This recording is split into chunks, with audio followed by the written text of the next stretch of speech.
ito po ang aming ihinaharap sa inyo. Ito pong alyansa. Bakit po tawag sa amin ay alyansa? Dahil kung titignan niyo po, kung minsan, pagka lumalabas ang mga kandidato, pare-pareho pong kulay ang suot na t-shirt. Kami iba-iba. Dahil sa iba't ibang partido kami nanggagaling.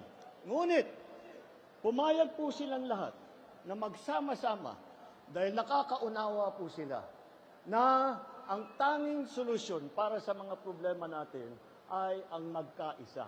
Kapag tayo lahat, pagkat tayo mga Pilipino ay nagkapit-bisig, kapag tayo mga Pilipino ay nagtutulungan at nagmamahal sa isa't isa, makikita po natin maganda ang magiging ang pupuntahan, ang tutunguan ng ating minamahal na Pilipinas.